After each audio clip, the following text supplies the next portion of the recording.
Vamos a crear una base de datos con MySQL, con la base de datos MySQL, y esta base de datos va a contener clientes y representantes, y cada cliente va a estar asignado a un representante.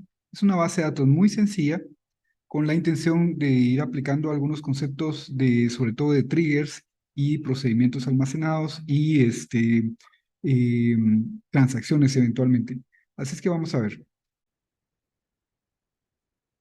Muy bien, aquí tenemos la pantalla compartida ya de MySQL Workbench, y a esta base de datos le vamos a llamar representantes. Voy a empezar borrando la base de datos para cuando tenemos un ambiente de pruebas y de desarrollo y de experimentos, pues es bueno empezar borrando la base de datos para empezar completamente de cero.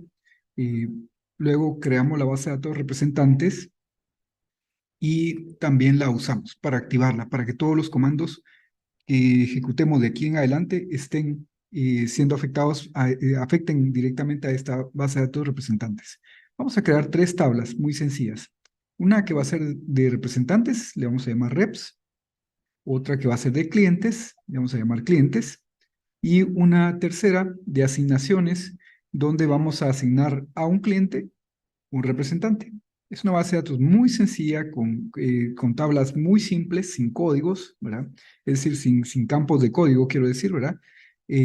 Porque lo que queremos es experimentar y probar cómo funcionan los triggers en estas bases de datos.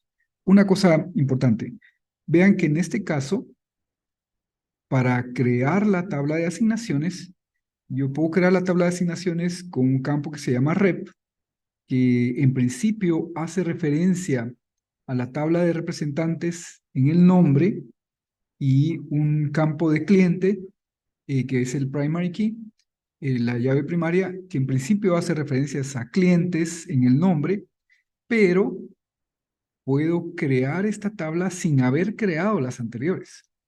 Vean que no he ejecutado esos dos comandos, y sin embargo puedo crear esta tabla de asignaciones, que en principio debería requerir la integridad referencial de que el representante debe existir en la tabla de reps, en la tabla de representantes. Sin embargo, aunque esa tabla no existe, yo puedo hacer un insert aquí. ¿Cómo es que MySQL permite hacer esto? Bueno, permite hacerlo porque aunque aquí dice que el campo rep debe hacer referencia a la tabla reps en el campo nombre, esta indicación, MySQL la respeta por respeto a la sintaxis general de SQL, pero no funciona, no la hace funcional. Así es que vamos a cambiarla. Vamos a cambiarla. Voy a borrar completamente la base de datos. Ahí hago un drop de la base de datos. La vuelvo a crear, vuelvo a activarla, a ponerla en uso. Y ahora voy a crear la tabla de representantes primero. Ahí ya la creé. La tabla de clientes, aquí también ya la creé. Y ahora la tabla de asignaciones voy a cambiarla. En lugar de decirle que el campo rep debe hacer referencia a la tabla reps en el campo nombre, como lo tenía originalmente, voy a, voy a ponerla, voy a ponerla como un foreign key. Lo mismo para el campo de cliente, que debe hacer referencia a la tabla de clientes, voy a ponerlo como un foreign key. Entonces, lo de primary key, la indicación primary key en la misma definición del campo, esa sí funciona. Entonces, ahora de foreign key, rep, references, reps en el campo nombre. Y también foreign key, cliente, references, clientes en el campo nombre. Bien, ahora ejecuto esta creación de tabla. Veo que me da un error y sí, sí, no había puesto entre paréntesis los campos. Y ahora sí. Ahora, ahora, si intento insertar un valor para la tabla de asignaciones, con clientes o con eh, representantes que no existen, no me va a permitir hacerlo, porque estaría violando la integridad referencial. Así es que para reforzar la integridad referencial, no basta con que al momento de definir el campo pongamos ahí references tal y tal tabla, sino que hay que hacerlo específicamente con una cláusula foreign key, con una cláusula foreign key. Así es que este assign ahorita en este momento no funciona. Muy bien, luego, ahora estoy por insertar datos en la tabla de representantes, en la tabla reps. Y como ustedes ven, aquí tengo insertados 5 registros. eh, y para generar estos 5 registros, usé un pequeño truco. eh, Hice que ChatGPT los generara estos 5 registros, eh, de forma que los generó así con datos al azar. Eh, Voy a mostrarles cómo funciona eso. Para hacer que ChatGPT genere datos datos de prueba, por ejemplo, para una tabla, pues nos metemos a ChatGPT y en ChatGPT le decimos un prompt como este, por ejemplo, dame un script que inserte 5 registros en esta tabla y le damos el comando create completo, el comando create de la tabla, el comando create, tal y como yo lo tenía en el Workbench.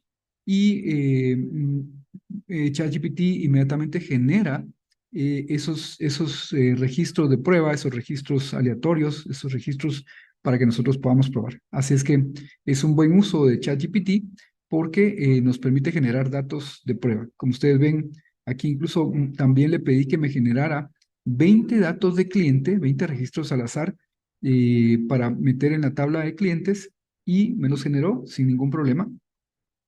También con el mismo prompt, es decir, con un prompt de estructura similar, decimos, por favor, inserta 20 registros al azar en esta tabla y le damos el comando completo de create de la tabla.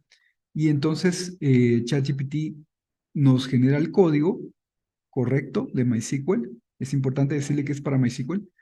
eh, y que solamente tenemos que copiarlo aquí con este comando, con este botón que dice copy code, y pasarnos a MySQL. Ok, así es que voy a insertar ahora los registros.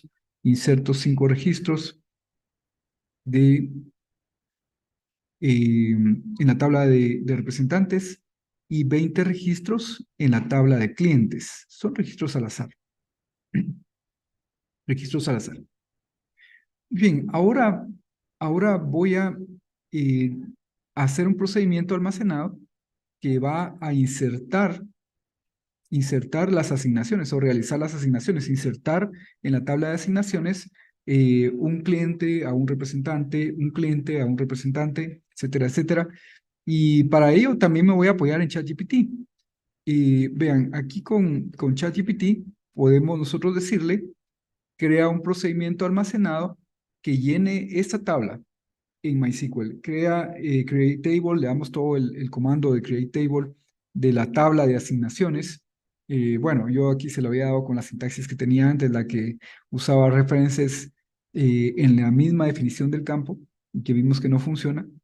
Pero ChatGPT generó una buena aproximación, con algunas fallas ahí que hubo que corregir. Entonces, lo bueno es que nos da como un código base y ese código base nosotros podemos utilizarlo para generar nuestro código que sí funciona. Eso es justamente lo que yo hice aquí. Vean, empiezo haciendo un drop procedure del procedimiento llenar tabla de asignaciones, lo borro y ahora voy a crear el procedimiento de llenar la tabla de asignaciones. Cambio el delimiter, que siempre se debe hacer a la hora de crear un procedimiento en MySQL para evitar que MySQL se detenga donde hay un punto y coma de forma incorrecta. Y entonces empezamos aquí. Create procedure, llenar tabla de asignaciones. Este va a ser el procedimiento que inserta los registros en la tabla de asignaciones basándose en los datos de reps y clientes. Y aquí empezamos definiendo un contador, una variable, contador, con un valor por default 1, un valor inicial de 1, un representante. y un cliente. Y luego vamos a hacer un ciclo loop, con una etiqueta ciclo, para podernos salir de ese ciclo en caso de que haya que hacerlo. Y vamos a poner el valor de la variable un cliente en nulo. ¿Por qué lo ponemos en nulo? Bueno, porque el ciclo se va a estar repitiendo, se va a estar repitiendo, y entonces cada vez que empecemos en el ciclo queremos que la variable se ponga nuevamente en nulo. Y eso tiene una razón, porque vamos a obtener un representante al azar, un representante cualquiera de la tabla de representantes, y lo vamos a poner en la tabla, en la variable rep, en la variable rep. Y lo mismo vamos a hacer con el cliente, pero con una pequeñísima salvedad. Y es que queremos que ese cliente no tenga ya un representante asignado, porque un cliente solamente puede estar asignado a un representante. Esa es una de las políticas que tenemos en esta base de datos muy simple, que un cliente solamente puede estar asignado a un representante. Entonces queremos elegir clientes que no estén asignados, que no estén asignados. Entonces, deme cualquier cliente, siempre y cuando ese cliente no esté asignado ya a un representante. Para ello hacemos un left join entre la tabla de clientes y la tabla de asignaciones para ir haciendo match de todos los clientes con la tabla de asignaciones, pero eh, si un cliente no tiene asignación, vamos a saberlo porque el representante va a estar en nulo, va a estar en nulo. Por eso se usa left join en este caso. Y solamente requerimos uno. Por eso es tan importante que un cliente esté en nulo al inicio. Si no, podría ser que este select no le ponga el valor nulo y que lo deje con el valor que tenía antes si estemos intentando insertar dos veces el mismo cliente. Y entonces aquí tenemos ya la condición. Si un cliente, si la variable un cliente está en nulo, entonces salgamos del ciclo. Ya no hay necesidad de volverlo a hacer, porque ya habremos asignado representantes a todos los clientes. Y ahora insertamos el campo, insertamos el nuevo valor de la tabla de asignaciones, el representante que elegimos y el cliente que elegimos. Aquí solo quiero asegurarme que la variable esté correctamente escrita y ahí vamos. Y aumentamos el contador en 1. Bueno, este contador en realidad ya no lo usamos para nada, ya no lo usamos para nada, así es que voy a borrar. Voy a borrar este contador, porque en realidad la condición de salida no está basada en un contador, sino que está basada en que ya asignamos a todos los clientes. Ok, bien. Así es que ahora voy a crear el procedimiento hasta regresar el delimiter a su valor anterior, que era punto y coma. Y ahí vemos que ya se creó el procedimiento y ahora lo voy a llamar. Llamo ahí al procedimiento y en este momento podemos chequear cuántos clientes tiene asignado cada representante. Recuerden que insertamos 5 representantes e insertamos 20 clientes, de forma que pues la idea sería que más o menos cada representante tuviera 4, 5, 6 clientes, pero vemos que en este caso, pues algunos representantes tienen muy poquitos clientes y otros representantes tienen más clientes. Muy bien, el objetivo que vamos a buscar mediante el uso combinado de triggers es que ningún representante tenga más de 4 clientes asignados, esa va a ser como la política de la empresa, ningún cliente se quede sin estar asignado a un representante eh, y que además ningún representante esté sin por lo menos un cliente. Eso es lo que vamos a buscar como políticas de esta base de datos. Y todo eso lo vamos a hacer en la continuación de este video. Gracias.